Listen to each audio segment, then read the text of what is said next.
Welcome to the Metapod podcast, the Pokemon podcast that revolves around the evolving meta, officially in full swing of the 2024 Pokemon TCG season. Sean, how are you? You're in a little bit of a different setting at this point to kick off the new year. Yeah, I'm in a hotel room right now in Chicago. By the way, anybody out there in Chicago, if there are like good spots that aren't too far away to play Pokemon, hit me up on Threads. I've been to two places over the weekend and nobody showed up. But I don't know. Maybe these aren't the spots. Are So you let me bringing know. the Metapod playmat? I have a single one with me. I didn't have the space to bring lots of extra Well, stuff. no, what I but- mean is like when you're playing at these events, Yes. are you okay? I was gonna say, because the people that usually recognize me, at least at like NAIC and locals, it's because I'm using the Metapod playmat. They're like, Yeah, that's yo. fair.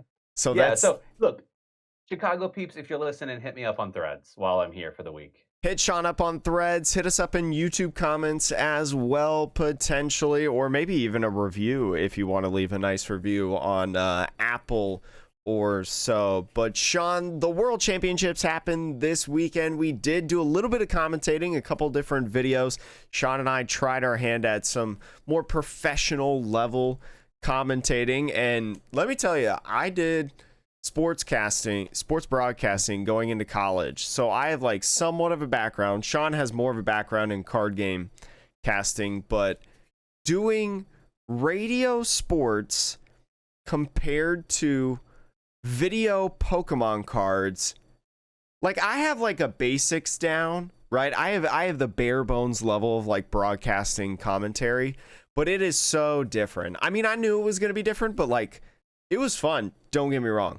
But Yeah. holy smokes. Yeah, no, like it's definitely like it's a weird thing because especially compared to radio, like normal sports is one thing, but radio, like Jake and I talked about this afterwards, like, it's basically nobody can see anything, so you have to narrate every literal thing that's happening. But yeah, it's always hard. I will say the hardest thing about Pokemon commentary or any card game is balancing what you would expect a knowledgeable player to recognize while they're watching it with making it as accessible as possible for people who maybe aren't as enfranchised. That's really always the tension. I just also want to shout out the commentators, because watching someone like Tord or whoever, play like really, really fast, or flip through their hand of all their cards, and just knowing and seeing exactly what is in their deck or seeing exactly what's in their hand. Like there was a lot of times where someone's like flip around their cards once super fast and then put it down face down on the table, and Chip Ritchie's like, all right, he's got rare candy, he's got psychic energy, he's got a Guardy EX illustration, like.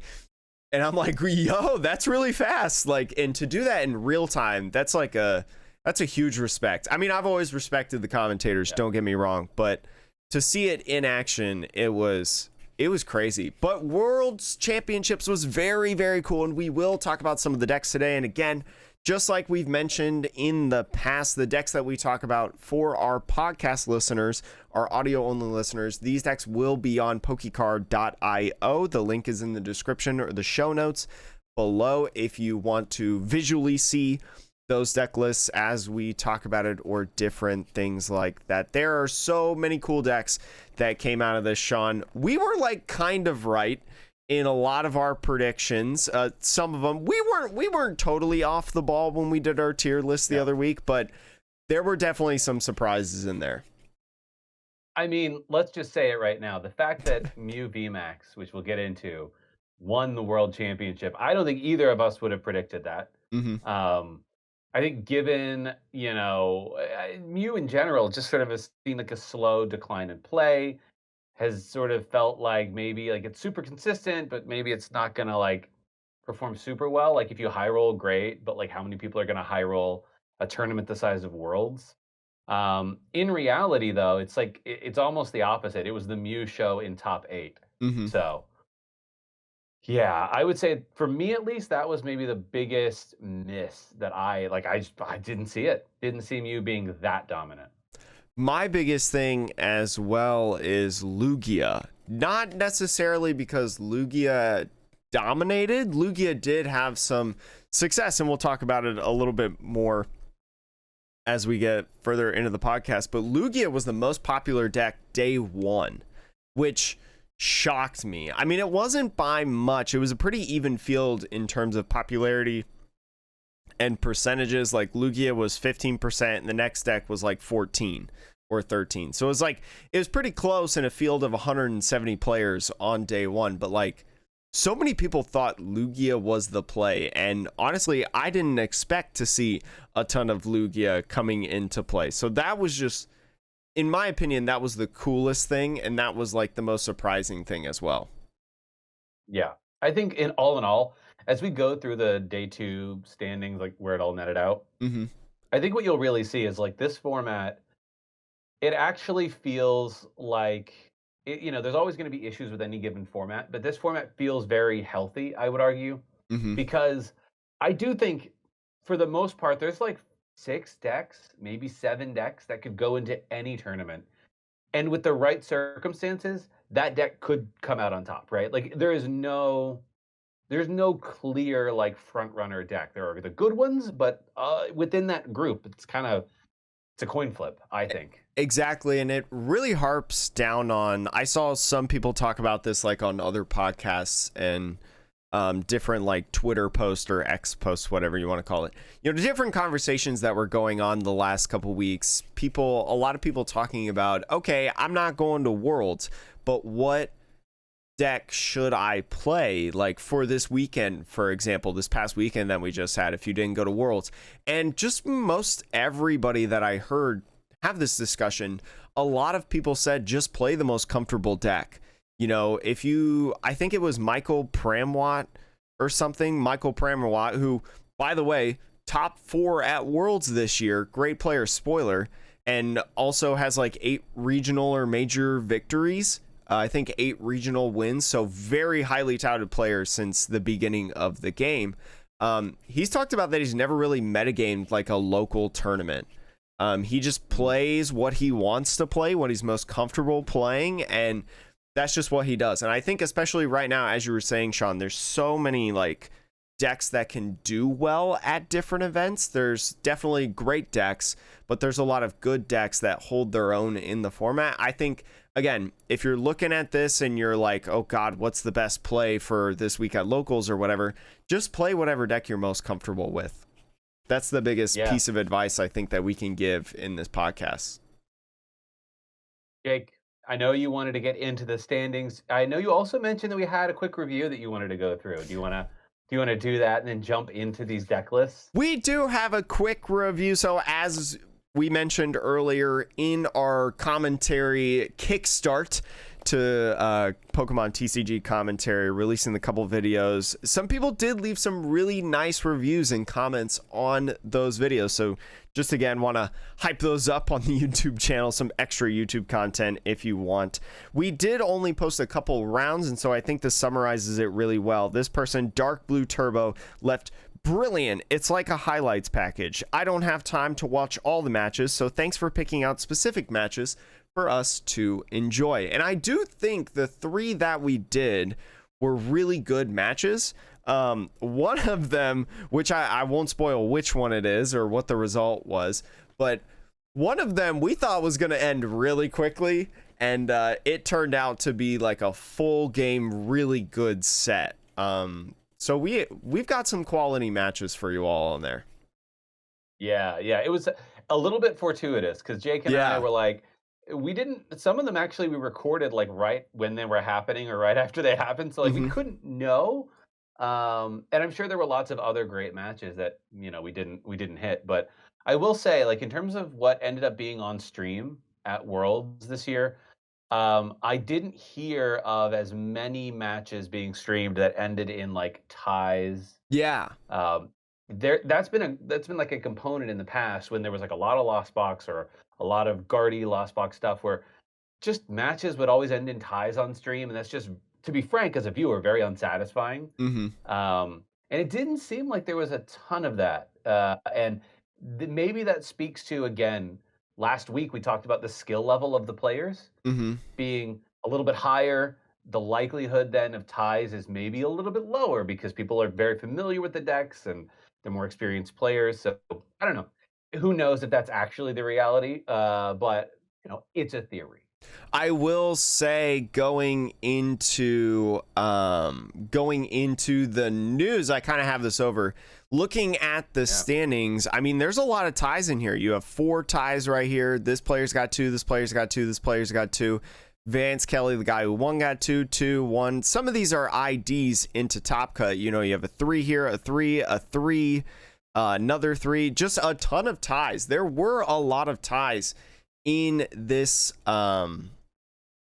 format, but it ended up working out for a lot of people. And I mean, it was interesting, especially on the stream, because there weren't too many ties, I feel like, Sean. Yeah, I agree. So let's go into the... Oh, sorry. Do you want to say something real quick? Oh, no. I was just going to say, yeah, let's go into it. Rock and roll. Let's go into this top 8 right here. We're going to be talking about Vance Kelly's winning Mew VMAX list. So congratulations to Vance Kelly on winning the World Championship. Sean, do you want to tell us a little bit about this deck? Yeah, this is the Fusion Strike version of Mew that we discussed in the past. So you're playing Meloetta for some potential early game knockouts if you can, like going first with Eliza Sparkle. Really powerful combination of cards here to get a quick start, but also great late game finisher with Meloetta if you need to stretch for a big knockout on a Guardy EX or anything that's like, pretty beefy. You can stretch with Meloetta with those Fusion Strike energy, or even if you need to throw in a power tablet or two. It's just a better way to balance, I think, your resources than the double turbo only version of Mew. But that's generally the version. In terms of other aspects to these, you have an Oricorio in this list, which I don't know if it's always in the list, but choosing to put that in the list, which I believe Oricorio reduces damage done to your Fusion Strike Pokemon by 20. Is that correct? Yes, I believe it's 20. So, trying to maybe put a few things out of range. I think Oricorio might be useful in certain matches to protect. Primarily, I think it's protecting those Genesects from maybe a Guardy EX is doing 190, which is exact math. I'm sure there's lots of other situations that Vance might have put it in there for that I'm not aware of, but I would say that is a one slight variation maybe. Outside of that, though, it's a pretty standard Mew list. The stadiums are a little bit different, I would say. You do have 2 Lost Cities, 1 Path to the Peak, and 1 Crystal Cave. Crystal Cave allows you to, I believe it's heal damage from your Metal and Dragon Pokemon, So it's meant for Genesect, yeah. Yeah, so that is, I would assume that that's really primarily for like a Lost Box that's trying to set up knockouts on your Genesect. So like every turn you can just sort of negate some of that Sableye damage. And then the last big piece, and Jake, you turned me on to this. The last big piece here is Box of is it Disaster? Yes, yeah. Box of Disaster. Jake, do you want to explain to everyone what this little tool card does? Box of Disaster is a tool card. When you attach it to your Pokemon V and it is knocked out by damage from an attack, you put 8 damage counters on the attacking Pokemon. And so it is very impactful for things like the Gardevoir matchup specifically. You could also put something like this on a Genesect, right? And you can have it hit something like a Dragonite or Raikou, but it's primarily for that Gardevoir matchup, because Gardevoir, especially to hit the Mew VMAXs, they have to put a ton of energies on their Pokemon, whether it's Gardevoir or Zacian. And so using this Box of Disaster, that can help knock out a Pokemon. So even though you maybe give up 3 prizes, you're going to pick up 1 or 2 in exchange to help you a little bit with that prize trade. So very, very cool list. In my opinion, has a lot of different variety, proved to be very strong, was undefeated in day 2, and then went on to obviously win out top 4 and top 8 and the finals to become the champion. Yeah, one note about Box of Disaster real quick. It only works if the Pokemon it's attached to has full HP, doesn't have any damage counters on it when it is knocked out. So it has to be a one-shot. But exactly to your point, Jake, like it's really, I think there, that 8 damage counters, I'm trying to think of like what it's really there for. I guess 8 damage counters, if you get knocked out, say by a Tina, Giratina, right? Then that will put the Giratina down to 200, which puts it well within range of a follow-up knockout from UV Max. Also, obviously really good against Gardevoir. I think in the match between Vance and Tord Reklev, you could see how challenging it was for Tord to keep it in mind, to make sure to keep some resources for it. So yeah, just that one little note. It was very thrilling to watch the match. And I mean, it can help you in a lot of different situations as well, especially when you're facing Pokemon that have that one-shot potential. And something that is like the Giratina, like you were saying, for example, you know, Giratina being a very popular pick in Arceus Tina and Lost Box Tina, it can just help you have less power tablets, right? So just a wide verse of uses for this, and definitely unexpected. We saw some rumblings of it with Arceus Gudra. That was, I think, really the only time that we've seen that card, but now it's a world championship card. So hope you grabbed your boxes of disasters earlier than that, Sean. Yeah, not so much, not yet. I have mine, so I'm ready to go. I had gotten them at NAIC. Jake, do you want to walk us through the man, the myth, the legend, Tord Reklev's pick, coming up short, just second place. Still a great run, but walk us through his list. Definitely an incredible run. Second place Tord, now within the last 3 world championships, has 2 top 4s, getting top 4 in 2019, and now a finalist in 2023. This Gardevoir list, pretty standard, I feel like, in a lot of different Gardevoir lists. Obviously, you're playing the Ralts Curlia Gardevoir line. You're playing a 2-2 of the Psychic Embrace Gardevoir, and then Shining Arcana. You've got a Zacian in there, Greninja, Cresselia, Manaphy. Pretty typical, I feel like, with your VIP passes, Fog Crystal, Level Balls, etc., etc.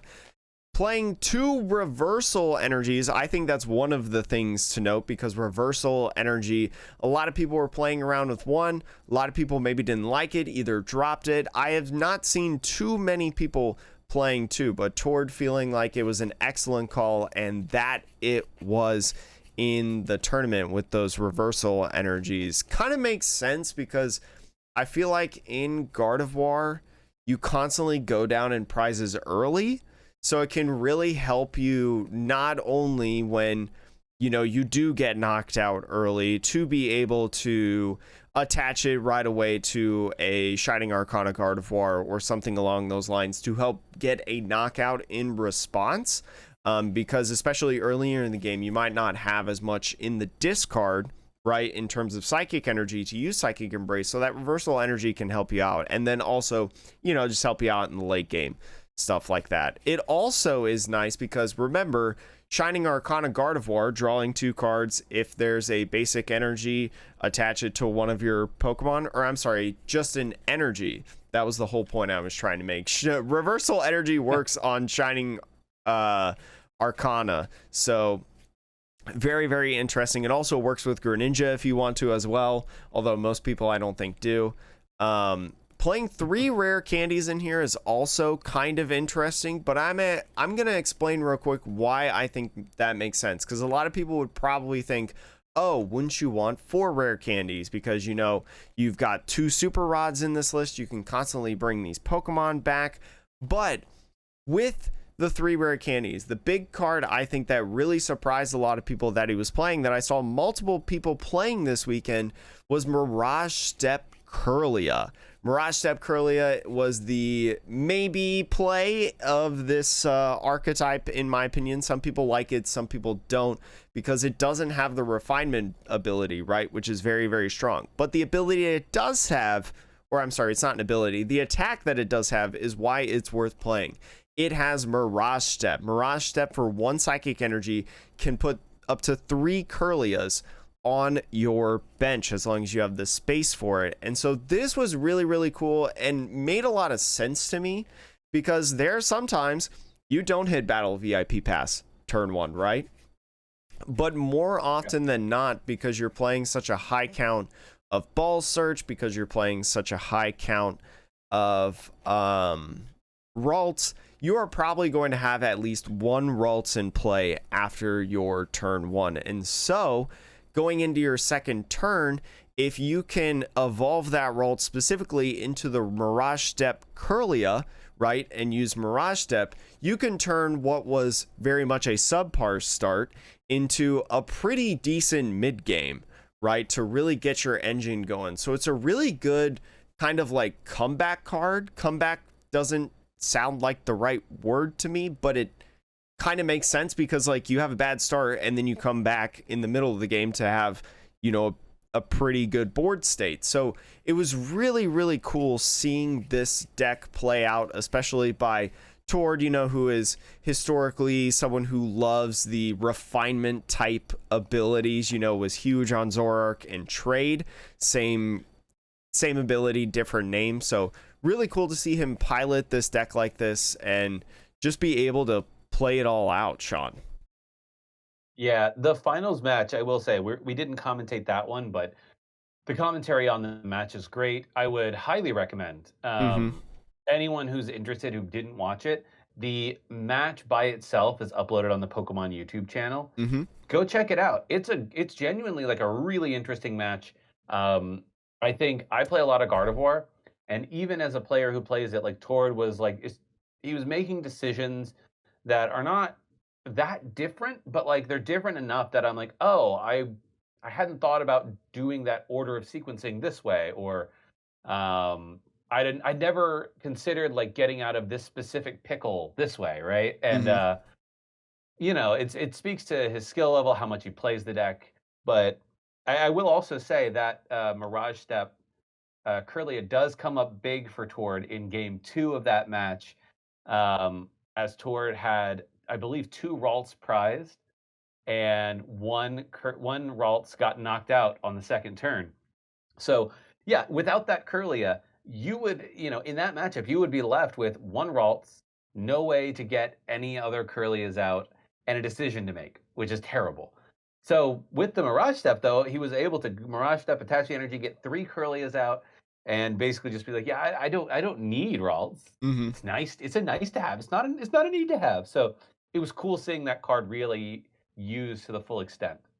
It was also interesting because Tord is playing a Lost Vacuum, and so obviously we talked a lot about Box of Disaster in Vance Kelly's winning Mew VMAX list, and that Lost Vacuum right there, although it's not searchable, you just draw so many cards that you're probably going to find it. And when you do, and he can put away that Box of Disasters, it can really help him out in that specific tech card for that matchup. So really, really cool seeing that play out. Again, watch that finals match. It is very, very good in my personal opinion, and we'll just see how it goes in the future. The third place list, Sean's pick for the tournament. So close, Sean. So close. It is Michael Pramwant playing the Lost Tina. Now this deck list, the deck list showcase meta has just been wild the last 4 months. So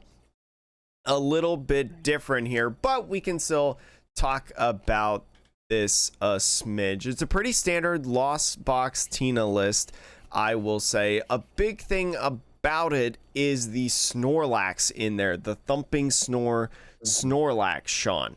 That is the difference maker, I feel like, in a list like this, with that, I think it's called Thick Fat ability, stopping your opponents like Sableye and things like that. So very, very good in the mirror match, which, you know, Lost Tina was a deck that we hyped up, that was generally hyped in local events leading up to this tournament. So it makes sense why you would want to play a card of that sorts. And then the damage that it does with Thumping Snore, it just works out really, really well. One thing that is super interesting to hear in this card as well, I think, so when you use Thumping Snorlax, it goes to sleep and you have to roll 2 dice to wake it up, right? You have to hit heads on 2 dice. I think Pram 3 turns in a row hit heads. Or the 3 times he had to flip to wake up, 3 times in a row he hit heads, which is quite baffling statistically, I feel like. Yeah, it was. I heard people talking about that, like some like at like one of the places that I went by Hmm. yesterday or 2 days ago. Like people, it's just who does that? Who hits 6 heads in a row effectively to constantly not get punished when you have to stay asleep? But interesting thing with this list too, though, is I think there are one, two, three, four. There's 4 jet energy in the list. So Hmm. just in case, Jake, you don't hit those heads, just in case you're not the luckiest human on the planet, you can just attach a jet energy to something on the bench and then retreat that right away. And the Snorlax, it doesn't care. It's like, oh, I guess I'm awake now. Sorry about that. I think it has jet energy. A lot of people have been bouncing around between 3 and 4. And I think when you're playing the Snorlax, it makes a lot more sense for the reason that you were saying for that. But I think in general, I feel like it may be better than basic energies. We only see 3 water energies in this list, so there is the ability to use Radiant Greninja in this match. But I mean, if you looked at one of our stream games, there was Abyss Seeking, Giratina's first attack, that was used a handful of times in different Lost Tina matches. So I think Abyss Seeking is used more often than a lot of people think in terms of the starting stages of the Lost Tina deck in order to get to 7, in order to get to 4, in order to get to 10, right?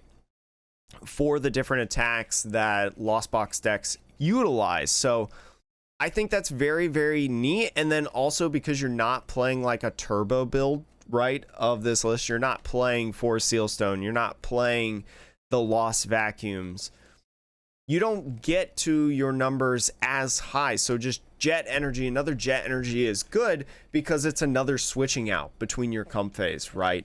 To be able to, get those numbers higher. So I think the deck has a lot of flexibility when it comes to those 4 jet energies, and I think it makes a lot of sense in that aspect.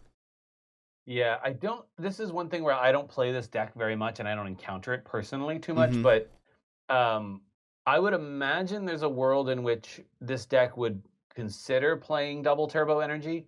I know, especially in the Arceus version, obviously you're going to play the double turbo, but uh, I don't know, Jake. Is double turbo a thing that might be played as like a 2 of just because of needing to loss zone energy on Giratina's first attack? There's definitely reason to put maybe 1, I feel like, because your highest retreat cost in whatever is not Snorlax, your highest retreat cost is 2 on the Tinas, right? So having a double turbo energy when you're Abyss Seeking or something on Garatina, right? If it survives, you can retreat just from that double turbo, right? And you don't have to depend on the switch card. I will say, you can also use Greninja on it, right? It's just another concealed cards option in there, but I don't think you would go any higher than 1. I feel like Lost Tina lists in general are generally tight because you're trying to utilize the Lost Box engine, but fitting like a 4-4 line of Garatina or a 4-3 line or a 3-3 line or something like that. So it just doesn't feel like maybe it would work, but who knows? Maybe you take out the choice belt on that Garatina and instead you go in with a double turbo energy. I don't know if you would take out a jet energy for it, but I don't know. Like, you could replace a jet energy and put a double turbo, but then I would stray away less from Snorlax. So then you'd have to change another card in there. I don't know. I was just thinking out loud. I'm just like, I'm thinking about it and I'm like, I guess it doesn't matter because in most matchups, if there are really big Pokemon, you only need to take 2 KOs with Giratina most likely in a match, and then you Mm-hmm. can clean up the other two prizes with Sableye. But in like a single prize matchup or like in a matchup with smaller things, you're almost not even going to bother with Giratina until the late game just to put a beefy thing out there. But you're really going to go Sableye heavy in those matches, so and Snorlax heavy. Mm-hmm. So yeah, I guess in that sense, double turbo is not really needed in this specific deck. Yeah, So it just also like if you put it on the Giratina for Abyss Seeking and then all of a sudden like you can hit 7, right? You're almost forced to use the choice belt because now you're not hitting for 280s. So like if you have an Arceus V-Star in front of you, which is usually a popular deck, it wasn't that popular in this tournament. Kind of surprisingly, although I think we kind of called that in our tier list, Arceus not playing too much of a factor, but now you're dependent on hitting the choice belt, which is not really a searchable card in there and just a one of. So it might be a little difficult in that aspect. any other decks in the Masters division that you want to call out as particularly interesting? I think, obviously we talked a lot about the Muse and, Mew VMAX, 5th place with Dionysus Lee, Azul Garcia Griego, winning as we mentioned earlier. Giratina V-Star right here. I assume that, Lost Zone Giratina making a couple one. Toolbox Kyogre, Guardy EX. Took a majority of the top 8. The deck that did get 9th, though, that I thought was one of the coolest decks to come out in this, Cyrus Davis, the winner. Did we showcase I think so. Yeah, I think one of her games? Was this one of the matches? I can't remember. Yeah. Anyways, Cyrus Davis, the NAIC champion. I think we did showcase one of her games with this list. Ended up playing this Palkia Chin Pao deck, and it's specifically a Palkia deck. Cyrus did mention, not Yes. a Chin Pao deck. This deck, especially if you watch the VOD, you watch our commentary, was very heavy on the Palkia V and V-Star. And I've played some games with it since the showcase and since Cyrus posted this on Saturday morning, Eastern time. Very, very cool list. And yes, Palkia is very, very nice. Cyrus did say that they played Canceling Cologne on day 1. If you're wondering if you do the counts and why is there 61 cards in this, Cyrus played Canceling Cologne on day 1, but day 2 switched that Canceling Cologne to the Wild Freeze Articuno. So she said that you could use either one. It didn't necessarily matter. A lot of times, they both have their pros and cons, and neither one is necessarily more valuable than the other. But Sean, this is a really cool list. Do you want to talk a little bit about this list, since we did get to commentate it? We do have some insight, I feel like. Yeah. I mean, this list is, as you said, it's a Palkia list, first and foremost. There are 2 Chen Paos in the list. I think those are there for primarily searching out your energy, right? Because one of the things that Palkia sort of wants early in the game is it wants to get some energy into the hand, so that it can discard it with whatever means it needs to turn on Melanie, to turn on the V-Star ability, etc. So if you can have a Chen Pao early, grabbing you this energy, that's great. And then in the late game, or in the mid, whatever state you need, there is a world in which I think Chen Pao can come in handy if you need to reach for a really big KO on a specific turn. If you happen to either have played it out or set up in such a way that you'll have a lot of energy on board, you can use a Chen Pao maybe once. But I don't see Chen Pao being used as an attacker more than once in many games, just because there's no way to really accelerate a lot more energy once you've used your V-Star power.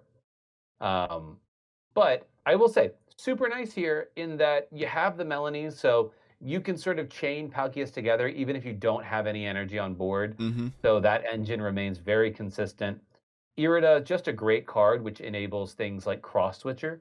So this deck is playing for Cross Switcher, which is like, yeah, Irida, grab Palkia V-Star, grab Cross Switcher, go. Next turn, get another cross switcher, free boss's order type thing. So outside of that, playing water does give you the option to Radiant Greninja, both as an attacker and as a draw engine. Playing a 1/1 line of Bibarel, always really good in a deck that maybe prefers utility supporters like Irida rather than straight draw engine supporters. And like you said, like, you know, you have Canceling Cologne, you have Articuno. I think those are there probably for a couple of reasons, but I think the main thing is trying to get around Manaphy shenanigans. If you can kill a Manaphy, or if you can bring the Manaphy up, Canceling Cologne, and Radiant Greninja all on the same turn, that is very useful to like take out setup Pokemon and the Manaphy all at once. I think we saw that maybe in one of Cyrus's matches, so she was able to actually pull that off. Um, Outside of that, though, like the Lost City helps you, I think, in the Lost Zone matchup, which might be a little awkward for this deck otherwise. But a pretty straightforward Palkia list. It again, I think it shows the power of a two attachment attacker that can do pretty decent damage in and a like all the bench-heavy versatility. format. Yeah. Yes, exactly. And all the versatility that only needing 2 energy sort of affords you. To be like, oh, well, I don't really need to build a whole energy acceleration engine into this deck.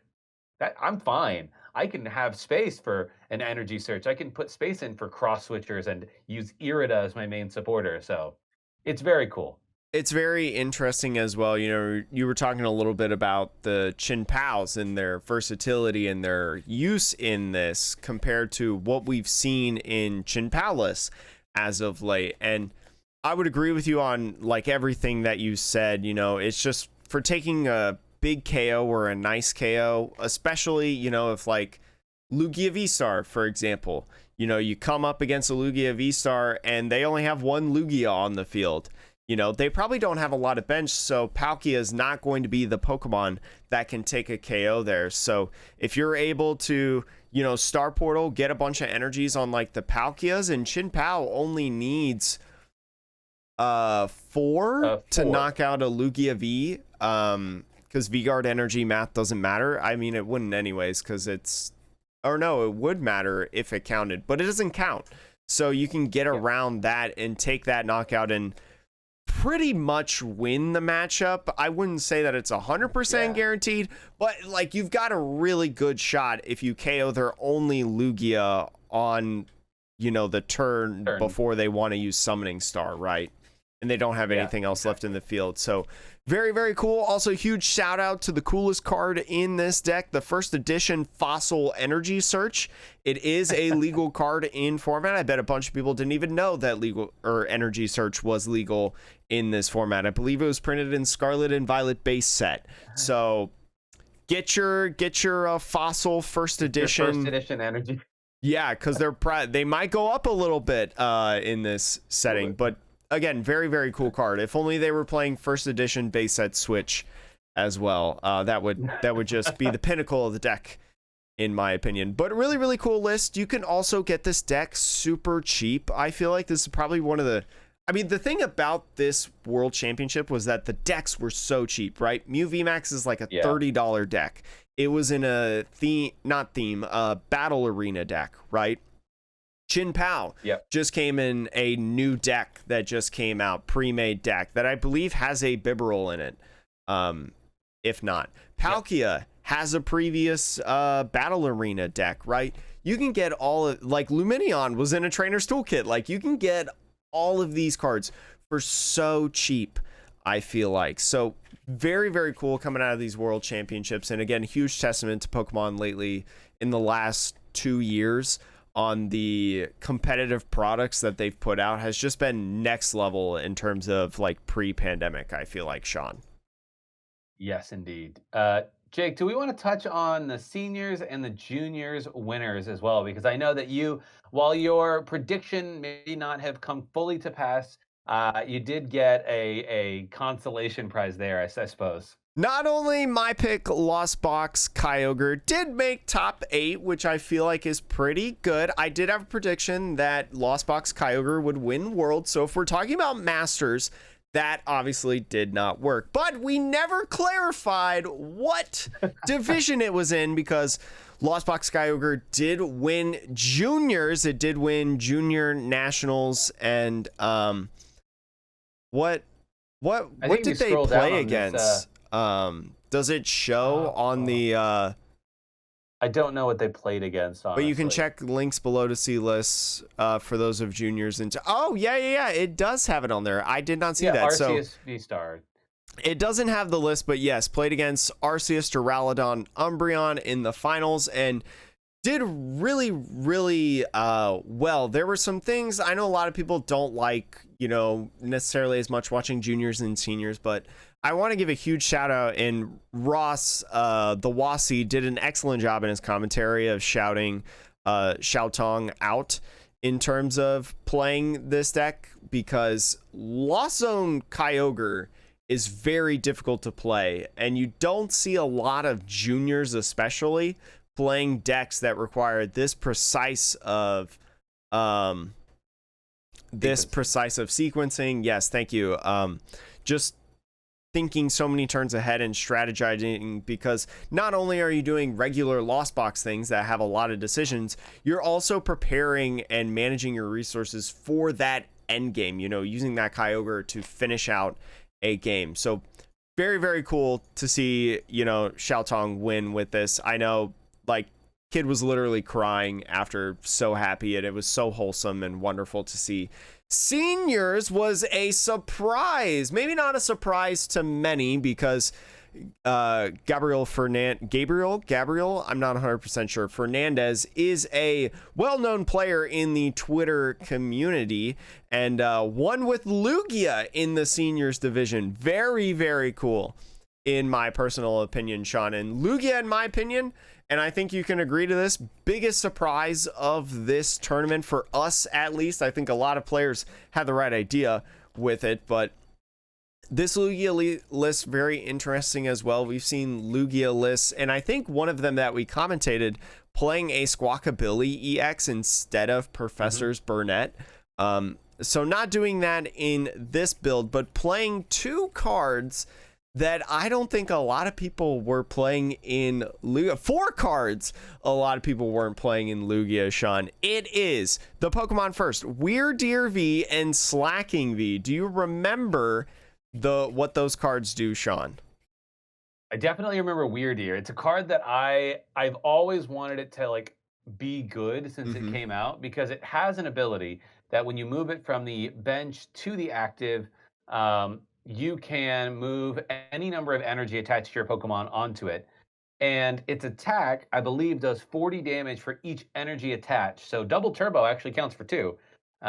Granted, the double turbo would reduce the damage by 20. But look, the point is, you're going to put a bunch of energy onto this guy, take one really big knockout, particularly in the late game, when that's the last thing you need to do. Because once you've loaded this thing up, the energy's it's kind of useless to you in every other scenario. But I will say it's an interesting situation of if you're able to knock something out using the Weirdeer, are you loading up extra energy with your Archeops on all your Pokemon, knowing that Weirdeer might come down next turn, which is, I think, very different than the way that Lugia typically plays. But that's Weirdeer.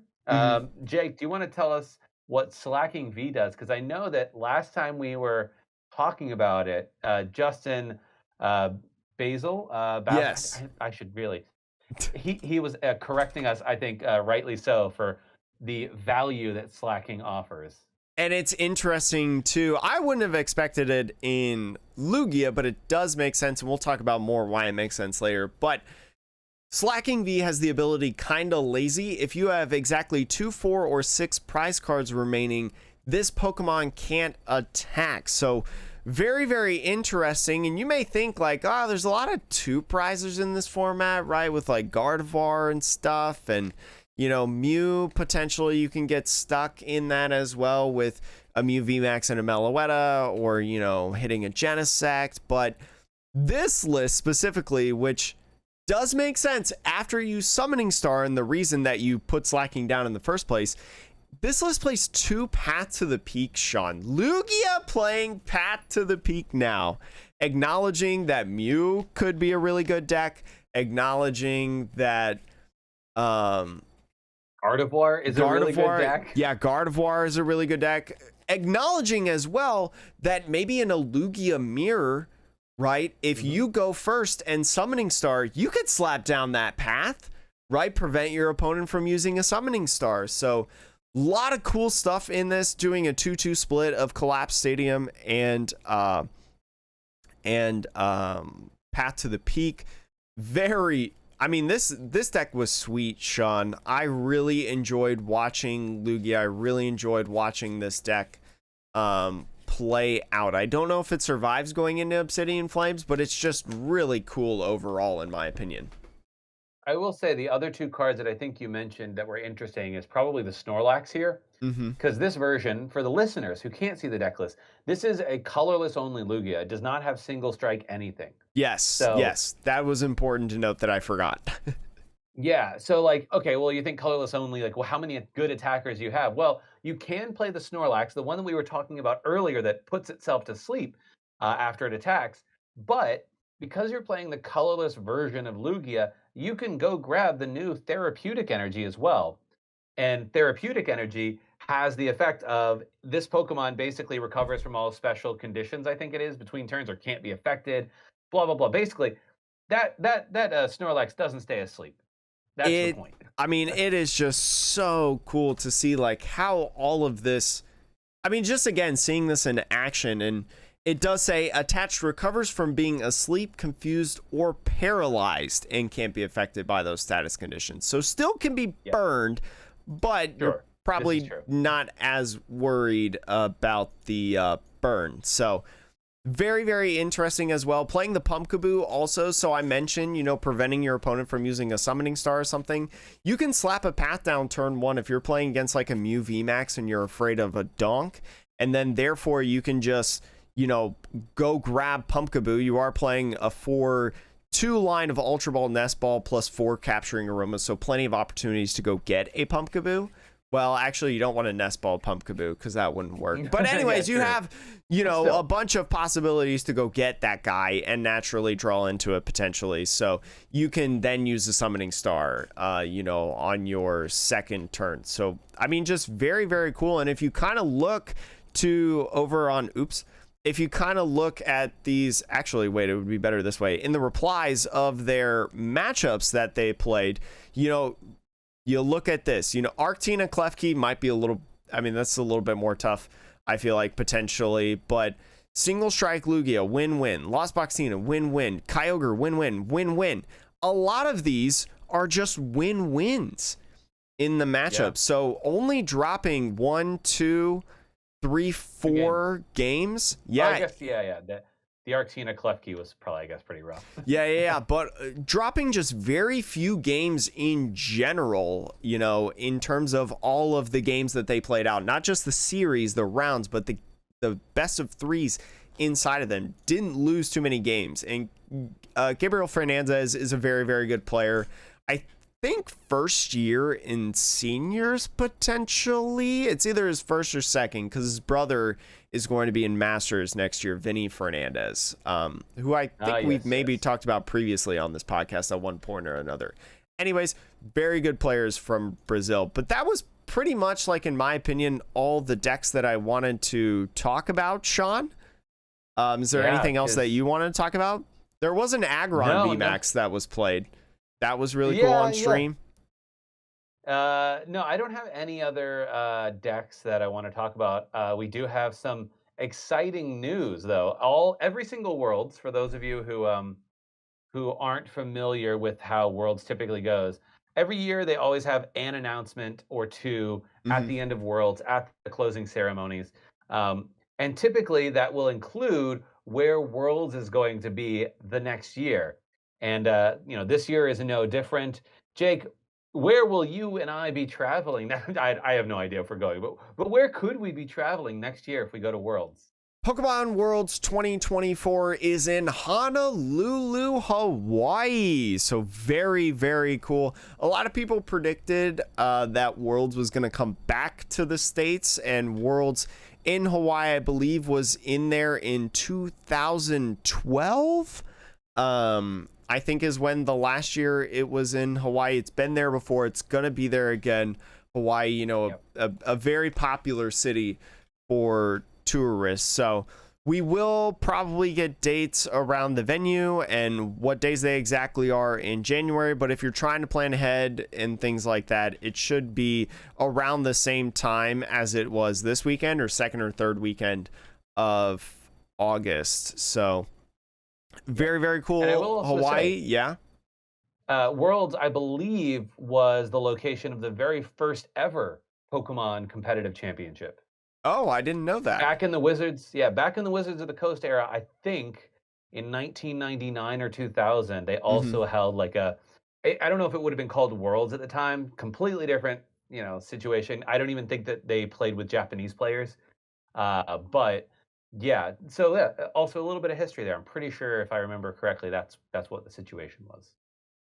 Remember also, we won't dive into too much, but this was probably planned years in advance. I know there's a lot of things going on in Hawaii, so definitely if you are worried about that and stuff like that, please go donate, do whatever you can to help out over in Hawaii. This was planned years and years ahead, and as someone who's an event manager, it is not easy to change plans less than a year out, especially for a venue of an event of this size. Oh wait, it's got the past Worlds here. So yeah, it doesn't Kona, go Hawaii. back all the way to 2000. Yeah. So it'll and then it was Kona, Hawaii in 2010, and It'll be the 2007. fourth time being in Hawaii, but the first time in Honolulu, seems like. Yep.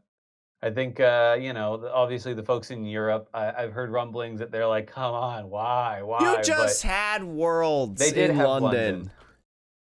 Come true. on. This is true. Even for Americans, like Hawaii is a little difficult. A long way. Third year in a row that it's a slightly difficult.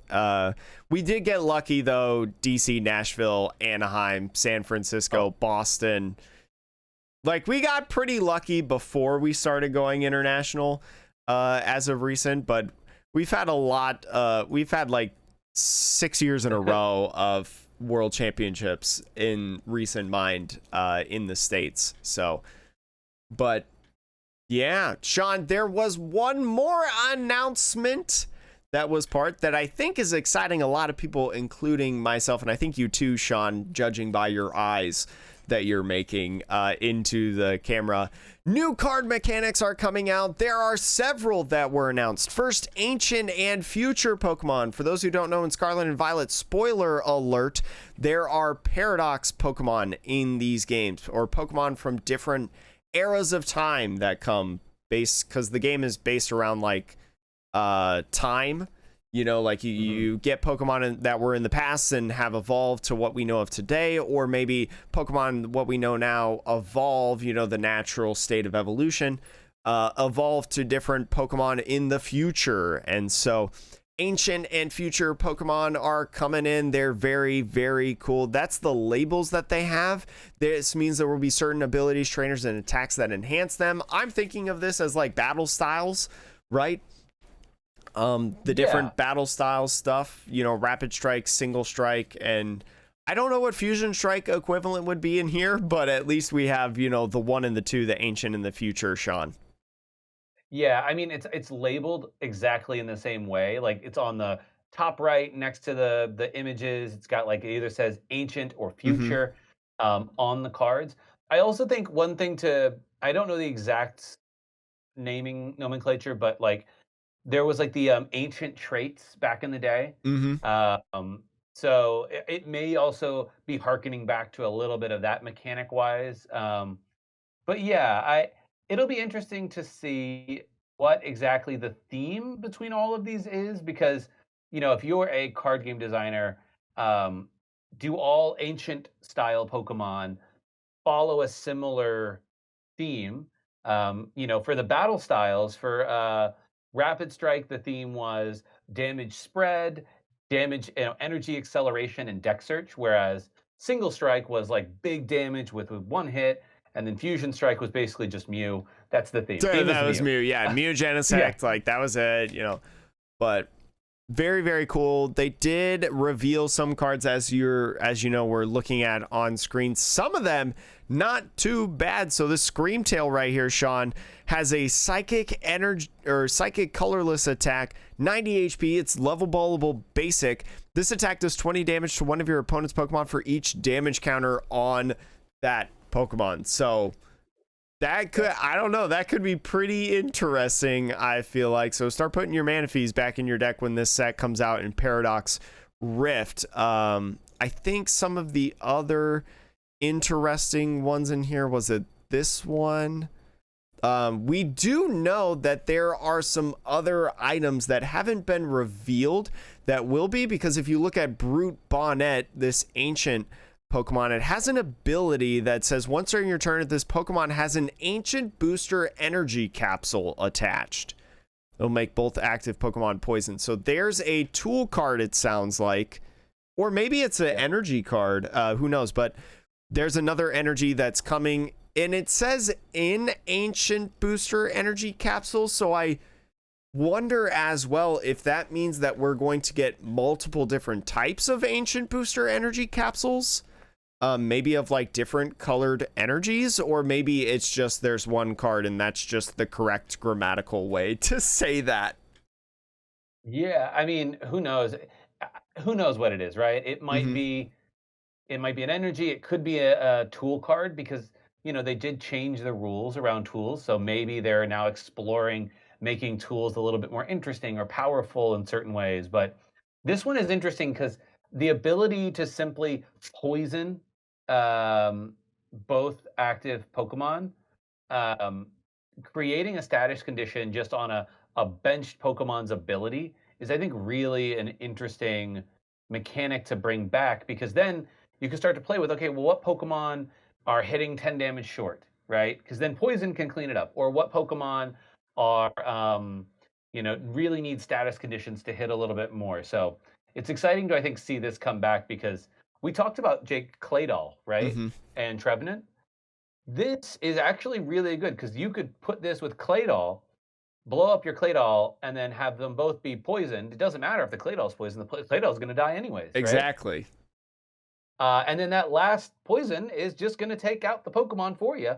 And you don't have to promote a single prizer like Trevenant. You can promote a giant wall. Mm-hmm. So, this excites me, this Pokemon. It's really interesting too that it says both active Pokemon, kind of like you were saying. There's a lot of different combinations that you can play around with that. But if you want another effect that just knocks out Pokemon, there was a Roaring Moon EX for 2 dark and 1 colorless energy.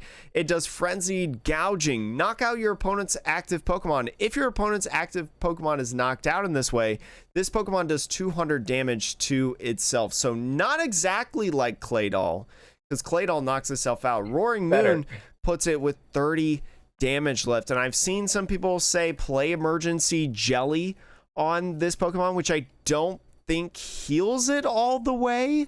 I don't think Emergency Jelly heals it all the way. It's only just like a little bit. So I don't know if that math would end up working out or whatever. It is weak to grass, which just keep playing these dark cards that are weak to grass, Charizard, Roaring Moon, so that I can play my Toedscruel, Sean.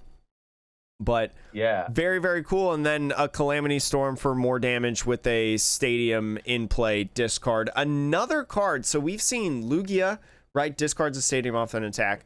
We've seen Pidgeot, discards in its Stadium off an attack. And now Roaring Moon discards a Stadium off an attack. I feel like the game right now is trying to, I wonder if something like Chaotic Swell is going to come back. That is, I think that's a good possibility, just because discarding a Stadium, it may also be, Jake, that they are trying to encourage people to play Stadiums, because I will say there was an era where very few decks were playing Stadiums. So, but and then after that era, they sort of, because Stadiums, they give you some utility, but they also take up space in your deck that could be used for lots of other things. So then they started printing things like Path to the Peak and Power Plant at the time, which is Path to the Peak for GX. Mm-hmm. I don't know. I just wonder if, yeah, they're trying to encourage people to play more stadiums, and so they want to create attacks that now interact with that game design change. But who knows?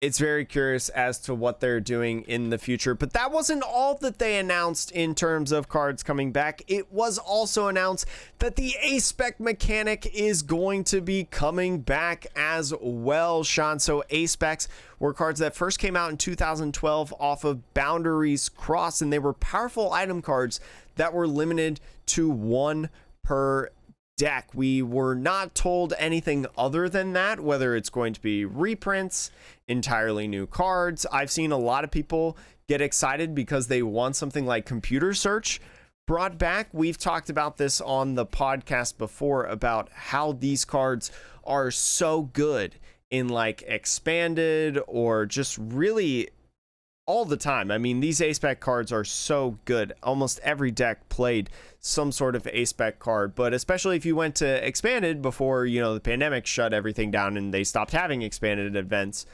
I can recall at least one person, Azul, right, who got, I think it was a game loss for having a marked card, and it was just that his boundaries or his computer search from Boundaries Cross that was printed in 2012 was so old that the natural warpage of the card just made it a marked card, and he couldn't really do anything about that. But it's his only copy because it's like a $45 card. Yep. So like it's yeah, I was gonna say it's because of the way the foiling was done on those specific cards. Like other foil cards from that era don't curl quite the same way. Just the A-Spec. So we don't have any details yet on what those cards will be. Just that the mechanic of A-Spec will be coming back. However, it wouldn't surprise me if maybe the two A-Specs that are the most popular, particularly computer search, but I do believe Dowsing Machine also sees play in expanded. So I would say that like I could see them maybe reprinting those cards if there's a desire for the Pokemon Company to bring back expanded in any form. Because then it's like, okay, well, if we want people to actually play expanded, we don't want to ban these cards. And so we can't have people playing decks with a bunch of cards that are not legal just because they're old and were foiled weird, right? So I could actually see them maybe reprinting the most popular ones for expanded and then just bringing them back to standard too as a way to say, hey, play with these versions. It'll be interesting to see where the future of the Pokemon trading card game is going. I hope they play around with a couple different ideas because I know, and I'm trying to remember exactly which one it was, but there was an A-Spec that was around that didn't really see much play at all, but it was specific for a Pokemon. I think it was Justin Bean, that had posted it in a thread on Twitter of like, which A-Spec do you want to see come back? And it was something along the lines of like, if you attached it to Victini V. Oh, here it is. So it's called Victory Piece. It says if this card is attached to Victini EX, it can use its attacks regardless of the amount of regardless to the amount or type of energy attached to it. So basically, you attach it to a Victini and it could attack for free, a Victini EX specifically. So I hope that Pokemon maybe uses an A-Spec like this with a future Pokemon. I don't know exactly which one it would be. Probably not one that's insanely broken already, but maybe could have a little bit of value and could be played if it had a tool card of this type. Because I do think something like that would be really cool to make like different cards playable, to make like a bigger pool of meta decks. So I think there's a lot of potential in something like that. So I'll agree with Justin Bean on that. Yeah, I will be interested to see too if A-Specs are limited in like, because in the past I think A-Specs were always items. because we didn't have tool cards in the same way that we do now, obviously. But I could also see them experimenting with ace specs as tools, either in addition to items or instead of items, because it's harder to search a tool out of your deck than it is to search an item. Because Irida can get you an item, but only Arvin and Town Store, the new stadium in Obsidian Flames, Sean. You know, you are right. I have not pulled one of those, so I have not seen one. So yeah, maybe not now. Because a stadium it's letting still, you get I mean, there's a wild. lot of good stadiums in format that you want to play. I mean, we have Artisan, we have Path to the Peak, like Lost City is still really good, Collapse Stadium. So maybe in some nicher decks, if you're not playing Arvin, you'd want to play that. But there was something else I wanted to say, and now I can't think of it, and I'm slightly upset because I was like, I have a really good. Oh yeah. So I do think that there's a possibility that they'll play around with ace specs on different types of cards, you know, like item cards, tool cards, because if you remember Prism Stars, the kind of cards that came around like during Lost Thunder in like 2018, I think it was 2018, 2019. The Prism Star cards were on stadiums, they were on supporters, they were on Pokemon, right? Prism Star Ditto, please make an ace spec Ditto, please. I'm begging so much.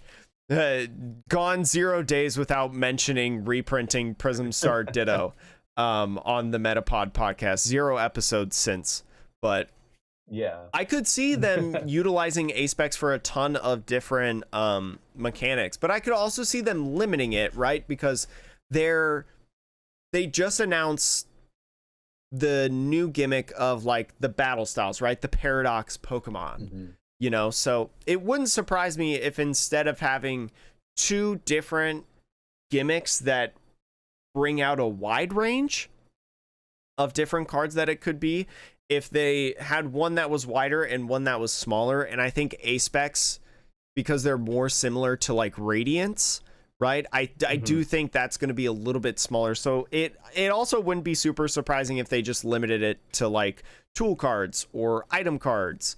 Hey, look, they could start one way and then, you know, you could print them for a whole year in every set. And then you start with just items, right? Reprint, computer search, reprint, dowsing machine.